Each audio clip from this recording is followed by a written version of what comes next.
پچھلے دور کے مجددین تو بہت سے ہیں، لیکن اس دور کا ایک ہی مجدد ہوا ہے جس کو حضرت مولانا مفتی محمد اسحاق مرحوم رحمہ اللہ تعالی کہتے ہیں۔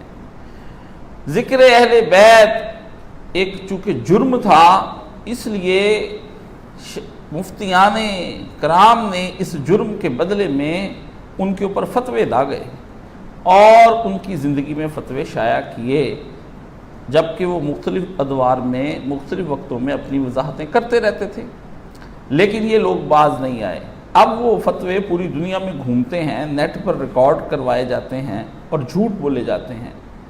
جب ان تین مفتیان کرام مولانا ارشاد الحق عصری، مولانا مسعود عالم اور حافظ محمد شریف صاحب کے ساتھ گفتگو ہوئی تو ہماری طرف سے ٹوٹل 4 آدمی گئے تھے۔ مولانا صاحب کو بطور مجرم کے وہاں پیش کیا گیا، ملزم کے، اور میں ان کے ساتھ تھا۔ میاں طاہر مرحوم فتاوی آن لائن والے اور میاں انور صاحب ساتھ تھے۔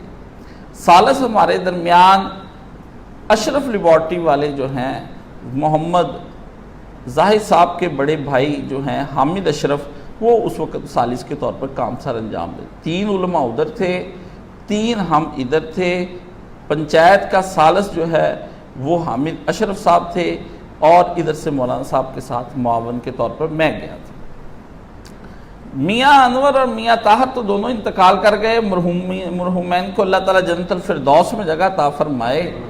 اور اس کے بعد پھر رہ گئے جو حامد اشرف صاحب، یہ مسجد میں آ کر مولانا اسحاق مرحوم سے معافی مانگے دروازہ بند کر کے۔ اس کا بھی گواہ صرف اب ایک میں ہی ہوں کہ مولانا، میں سمجھتا تھا یہ علماء جو ہیں ان کو آپ کے ساتھ چلنا چاہیے، انہوں نے الٹا آپ کے ساتھ جو ہے ظلم کیا، آپ کے خلاف فتویٰ دیا۔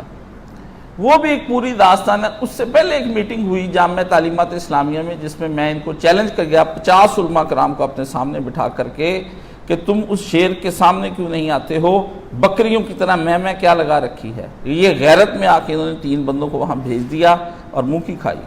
حسن سلوک کے اندر بٹھا لیا مولانا کو، اور ایک جگہ پہ مولانا صاحب نے اب کہا کہ یہ سب باتیں جو میں نے کہی ہیں یہ کہی ہیں، لیکن یہ قطع و برید کی گئی ہے، آپ کو جو سیڈیاں پہنچی ہیں اس کے اندر کاٹ کر اس کے اندر یہ میری چیزیں پیش کی گئی ہیں، باقی یہ میرے منہ سے نکلی، اس کے میں سائن کر دیتا ہوں۔ انہوں نے کہا یہ آپ کے منہ سے نکلی، انہوں نے اس سائن کا، اس دستخط کا میرے روکتے انہوں نے اس کا غلط استعمال کیا۔ میں ان کی چالوں کو بخوبی سمجھتا ہوں۔ مولانا مرحوم بڑے سادہ آدمی تھے، انہوں نے ہم سے اچھے لہجے میں بات کی۔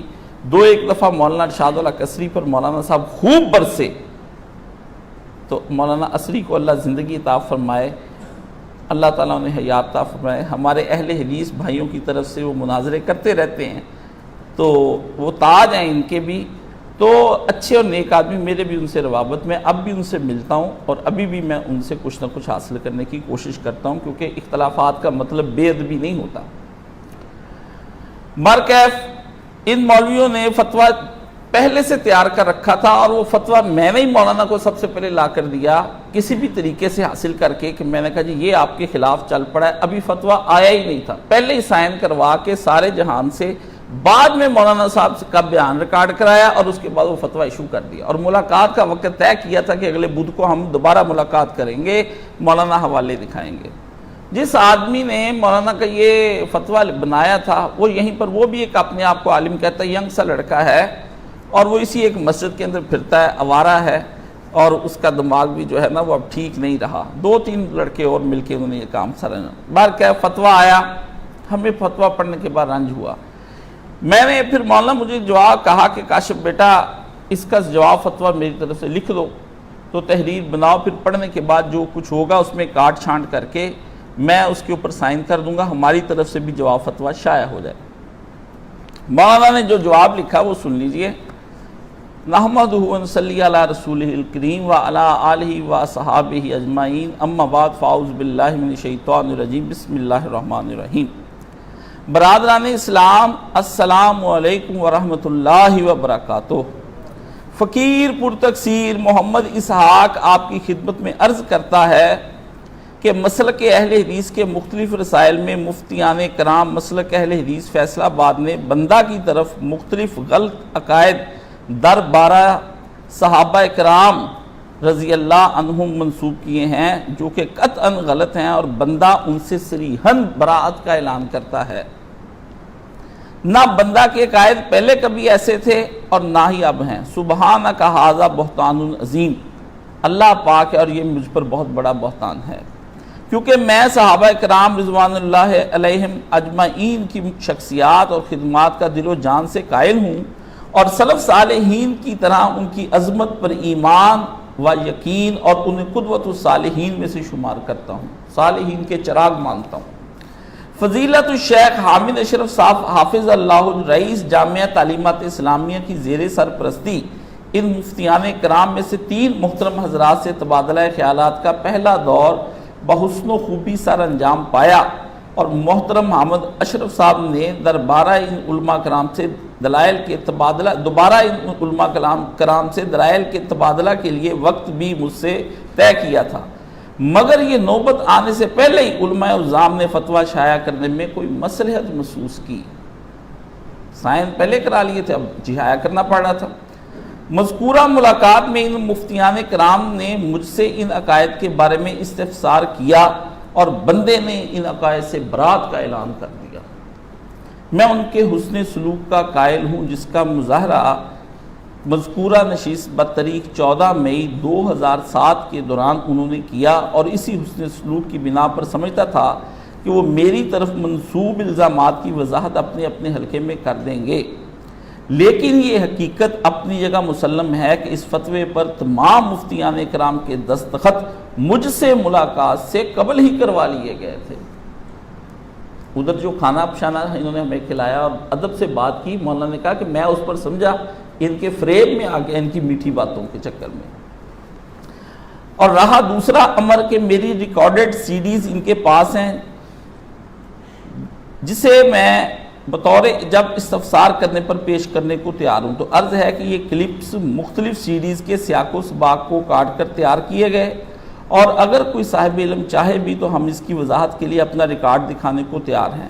میں صرف اسے ھذا بہتان عظیم سے ہی تعبیر کرتا ہوں، میں اسے بہتان ہی مانتا ہوں، اور اس کے بعد بھی اگر کوئی الزامات کی تشہیر میری طرف منسوب کرتا ہے تو میں وَأُفَوِّضُ أَمْرِي إِلَى اللَّهِ، تو میں اپنے معاملے کو اللہ عز و جل کے سپرد کر دیتا ہوں۔ وَهُوَ خَيْرُ الْفَاصِلِينَ، کیونکہ وہی بہتر فیصلے کرنے والا ہے۔ محترم المقام علماء کرام نے نوٹ کے زیر عنوان جو خلاصہ بیان کیا ہے، اس پر سوائے الی اللہ المشتقى، یعنی اللہ کے ہاں شکایت کرنے کے اور کچھ نہیں کہوں گا، اور صرف قرآنی ہدایت کے گواہ ہونے چاہیے۔ قرآن میں کہا ہے نا جب کوئی معاملہ ہو تو وہاں گواہ ہونے چاہیے، پیسہ لیا ہو گواہ ہونے چاہیے، ہر چیز کے گواہ موجود ہونے چاہیے۔ کا اس شدت سے احساس ہوا کہ کاش وہ گفتگو ریکارڈ کی جاتی، جس گفتگو پر ملاقات کے محرک محبی المخلص حامد اشرف حافظ اللہ نے اصرار کے باوجود اجازت نہ دی تھی۔ ہم نے کہا تھا ریکارڈ کرنے کی، انہوں نے اجازت نہ دی، یا وہاں کچھ معتبر غیر جانبدار ثالثی حکام ہوتے تو فتویٰ کی صحیح حقیقت سامنے آ جاتی۔ انا للہ و انا الیہ راجعون۔ اب مولانا کیا کہتے ہیں؟ آخر میں اس بات کی وضاحت لازم سمجھتا ہوں کہ صحابہ کرام رضوان اللہ اجمعین سے دلی عقیدت اور محبت رکھتا ہوں، اور ان کا احترام ہمارے ایمان اور یقین کا حصہ ہے۔ واللہ علی ما نقول وکیل، یہ جو میں نے بات کہی ہے اس پر میرا اللہ ہی میرا وکیل ہے۔ الفقیر الی اللہ محمد اسحاق فالان، مفتی محمد اسحاق، خطیب جامع مسجد کریمیہ محمدی، اہل حدیث ستیانہ روڈ، فیصلہ آباد، 31/5/2007۔ مولانا کی مہر اس پہ ثبت ہے، یہ میرے پاس ہے۔ اس وقت مجھے نہیں پتا تھا یہ فتوے کی کیا اہمیت ہے، تو میں نے بھی وہ رکھی تھی، اس کی کوئی کاپی ہم نے ادھر ادھر بانٹ کے ختم کر دی۔ بعد میں پھر یہ فتنہ چل پڑا۔ جب یہ فتویٰ شائع ہوا تو ان مولویوں نے پھر ایک اور فتویٰ نکالا، سب نے مل کے طے کر کے نا، تو اس میں انہوں نے اس میں لکھا کہ یہ اب مولانا صاحب بہانے بنا رہے ہیں، تو ہم یہ ان سے ہم آج بھی عرض کرتے ہیں کہ جان بین کی طرف سے کم از کم 10 افراد کی موجودگی میں وہ استفتاء میں پیش کیے تمام اقتصابات سے تفصیلاً اظہار برات کریں یا ان پر مناظرہ کر لیں، تاکہ یہ حقیقت بھی کھل جائے کہ سیریز میں قطع و برید کی گئی ہے یا یہ گفتگو کا تسلسل اور حقیقت پر مبنی ہے۔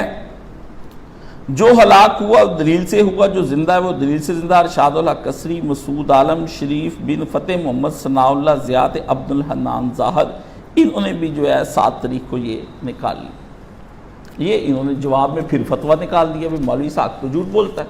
اچھا اب ہمارا بھی فتویٰ چلا گیا ساری دنیا پہ، ان کا بھی چلا گیا، شور مچ گیا پوری دنیا میں، جی کھپ پڑ گئی اہل حدیثوں کے کہ وہ کچھ کہہ رہے ہیں، یہ کچھ کہہ رہے ہیں۔